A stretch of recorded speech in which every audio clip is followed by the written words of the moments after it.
Good morning dear sisters and brothers.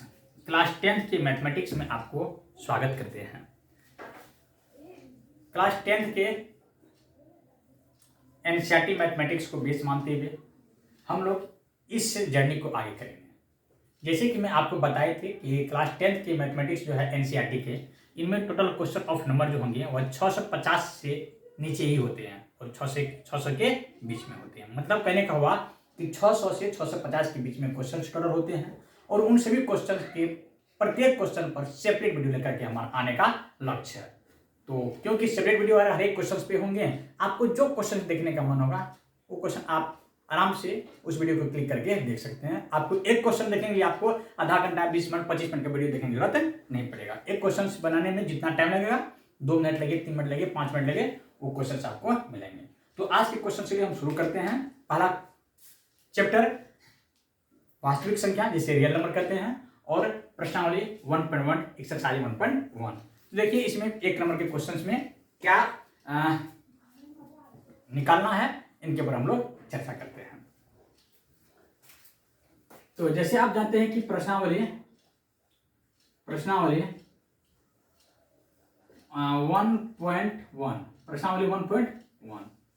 है ना, 1.1 प्रश्नावली 1.1 में पहला क्वेश्चन कहता है, एक का पहला क्वेश्चन, इसमें एक नंबर है, एक के पहला क्वेश्चन है कि 135 और 225 का HCF निकालें। ठीक है। और दूसरा क्वेश्चन इसमें कहा गया है कि 196 और 38,220 का HCF निकालिए। और तीसरा क्वेश्चन इसी में कहा गया है कि 867 और 255 का HCF ज्ञात करें।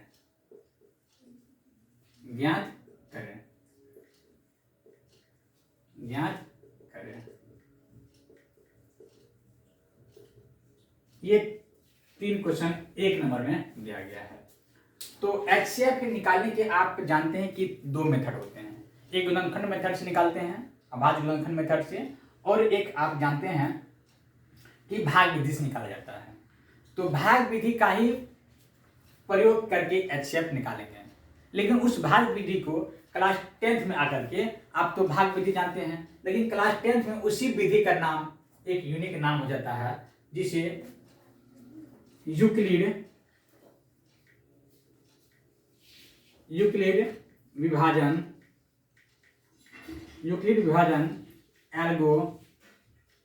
एल्गोरिथम कहा जाता है। यूक्लिड विभाजन एल्गोरिथम कहा जाता है। इसे अंग्रेजी में वही कहते हैं UCLIDS, यूक्लिड्स डिवीजन एल्गोरिथम।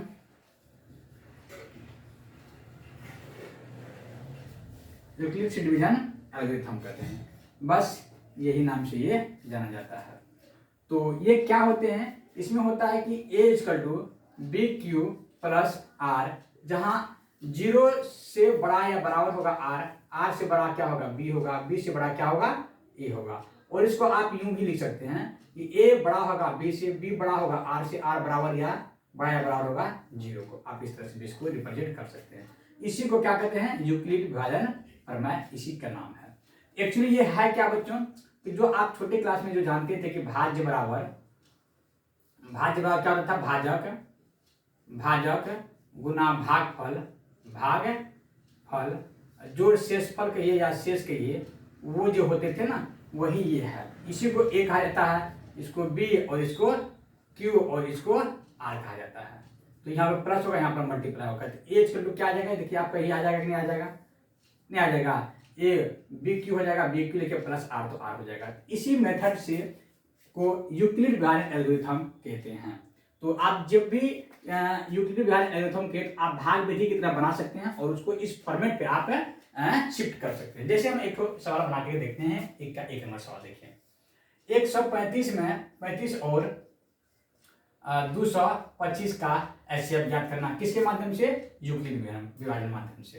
तो जो छोटा होता है उसे b, जो बड़ा होगा उसे a कहेंगे। अब b का मतलब क्या होता है कि भाजक होता है। b का मतलब क्या होता है बच्चों, भाजक। भाजक हो और भाज्य हो, भाजक हो और भाज्य हो तो r और भागफल आराम से ज्ञात किया जा सकता है। तो लिखेंगे यूक्लिड, यूक्लिड, अच्छा पहले पूरा लिखिए, यूक्लिड विभाजन, यूक्लिड विभाजन एल्गोरिथम, एल्गोरिथम से, यूक्लिड विभाजन एल्गोरिथम से क्या लिखेंगे यहाँ पर कि a इक्वल क्या होता है बी क्यू प्लस आर, जहाँ a बड़ा होगा b से, b बड़ा होगा r से, r बराबर होगा 0 के। तो एक मान कितना आपका है 225, क्यों 225 माने यहाँ पर एक मान, क्योंकि भाग जब भी देते हैं तो छोटा संख्या से बड़ा संख्या में भाग देते हैं। आपका a क्या हो जाएगा, भाज्य हो जाएगा, b क्या हो जाएगा, भाजक हो जाएगा। तो भाजक यहाँ पे कितना हो जाएगा 135, आप यहाँ पे लिख दीजिए। अब गुना कितना से करेंगे आप, अगर 2 से करेंगे तो 270 हो जाएगा यहाँ पर, लेकिन 125 तो एक बार मल्टीप्लाई कीजिए, प्लस अगर यहाँ पर करेंगे कितना आ जाएगा यहाँ पर आपका 90 आ जाएगा, है ना। तो क्या करें, क्या किया आप 90 आपको प्लस आ गया, तो r बराबर आपका क्या 0 आया, नहीं आया, लेकिन r डज नॉट इक्वल, चूंकि r डज नॉट इक्वल 0। आप तो भाग विधि में यही करते थे HCF निकालने के लिए, आप भाग तब तो दिया करते थे जब तक कि आपका HCF है, जब तक कि आपका पूरा पूरी कट में जाता था। तो उसी तरह से r बराबर 0 नहीं ना आया आपका, तो 0 नहीं आया तो फिर भाग को आगे बढ़ाएंगे, तो बढ़ाएंगे आगे तो इसमें कौन अब भाज्य होगा, कौन भाजक होगा, याद रखिए। फर्स्ट स्टेप में जो आपका क्या था भाजक था, वह यहाँ पर क्या हो जाएगा, भाज्य हो जाएगा, और जो शेष था वह आपका भाजक बन जाएगा। मतलब जो भाजक था वह भाज्य हो जाएगा, जो शेष था वह भाजक हो जाएगा। बस इसी तरह से स्टेप को आगे आगे करते चलना है। कितना से मल्टीप्लाई करेंगे 1 से, प्लस कितना हो जाएगा 45 हो जाएगा। फिर देखिए आपका r डज नॉट इक्वल 0 आ गया, क्योंकि लिखेंगे r डज नॉट इक्वल 0। तो फिर अब इसमें बताइए आपका भाजक क्या हो जाएगा, सॉरी भाज्य क्या हो जाएगा, भाज्य क्या ये हो जाएगा आपका, ये भाजक है इसमें ना। तो 90 बराबर शेषफल आपका कितना 45 है, ये आपका क्या हो जाएगा भाजक हो जाएगा। 45 गुना कितना करेंगे 2 से, जोड़ कितना करेंगे 0, देखिए 45 से 90 आ गया ना, तो शेष तो 0 हो जाएगा। तो r इक्वल क्या आ गया 0। तो क्या लिखेंगे कि इसीलिए HCF बराबर कितना हो गया आपका, किस भाजक पर आपका शेष 0 आया, इसी भाजक पर आया ना, ये भाजक आपका क्या हो जाएगा HCF हो जाएगा। तो HCF कितना हो गया आपका 45 हो जाएगा, ठीक है। इस तरह से आप बड़ी आसानी से निकाल सकते हैं। यही मेथड से जो सवाल बना गया, इसी मेथड को क्या कहते हैं, यूक्लिड विभाजन एल्गोरिथम या यूक्लिड विभाजन प्रमेय भी कहते हैं इसे, ठीक है। आई होप आपको ये नंबर के सवाल समझ में आया होगा। तो चलिए अब ये 2 नंबर के सवाल बनाते हैं। 2 नंबर के सवाल देखिए, 2 नंबर के सवाल में क्या कहा गया है कि 196 और 38,220 मतलब 38,220 है ना, इसका HCF कैसे निकालेंगे। तो आप देखिए ये छोटा है, ये भी हो जाएगा, आपका ये हो जाएगा, ये हो जाएगा, मतलब ये आपका क्या हो गया भाज्य हो गया, और ये क्या हो गया आपका भाजक हो गया, है ना। तो आप लिखिए यूक्लिड विभाजन एल्गोरिथम से लिख दीजिए आप यहाँ पर। तो क्या हो जाएगा, तो एज का क्या होगा बी क्यू प्लस आर, जहाँ एज होगा बड़ा होगा बी से, बी बड़ा होगा आर से, आर बड़ा या बराबर होगा 0। तो एक मान लिखिए 38,220 बराबर 196 से आप भाग देंगे। अब अगर 195 को गुना करेंगे तो आपका शेष क्या आ जाएगा 0 आ जाएगा, मतलब 196 से इसमें भागा देंगे तो 195 बराबर पूरा पूरी कट जाएगा, तो आर आपका क्या आ जाएगा 0 आ जाएगा। लिखेंगे आर बराबर का क्या आ गया 0। आपको बताया कि जिस भाजक पर आर क्या हो जाता है 0 हो जाता है, वही भाजक क्या कहलाता है HCF कहलाता है। तो ये आपका इस भाजक पर 0 हो गया ना, इसी भाजक पर आ 0 आया ना, ये क्या करेगा HCF। लेकिन HCF चूंकि आर बराबर 0, इसीलिए HCF बराबर कितना हो जाएगा 196, ठीक है। आई होप आपको समझ में आ गया होगा। इसी तरह से अब नेक्स्ट सवाल देखिए। नेक्स्ट सवाल क्या था, ये 867 और 255, 867 और 255 के लिए क्या करें, थोड़ा सा बोर्ड को साफ कर लेते हैं, है ना। तो ये आपका 867 है तीसरा नंबर में, और 255 है। तो ये आपका ए हो गया, ये आपका बी हो गया, क्योंकि जो बड़ा होता है वो ए, जो छोटा होता है वो बी होता है। तो जो कि यहाँ पर मैं से H B Q plus R, जहाँ ए बड़ा होगा बी से, बी बड़ा होगा आर से, आर बड़ा या बराबर होगा 0 के।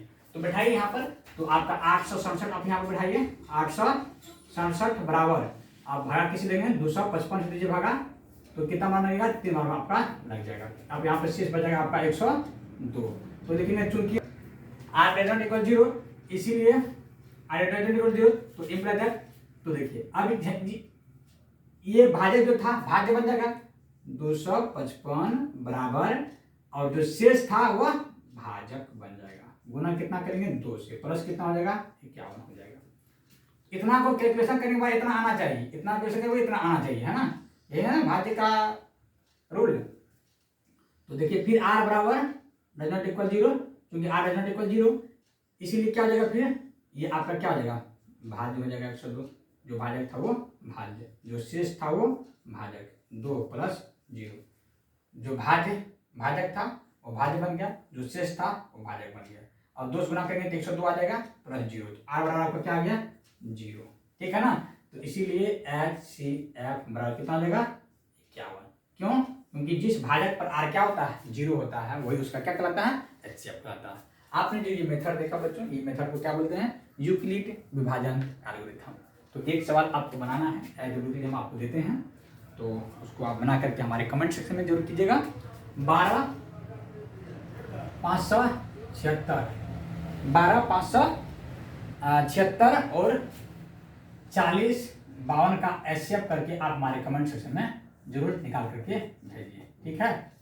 चलिए अब नेक्स्ट वीडियो में हम लोग दूसरे नंबर के क्वेश्चन लेकर के आएंगे और प्रयास करेंगे कि आपको कम समय में बेहतर कंटेंट मिल सके, ये हमारा पूरा उम्मीद रहेगा, और इस पर काम भी करेंगे।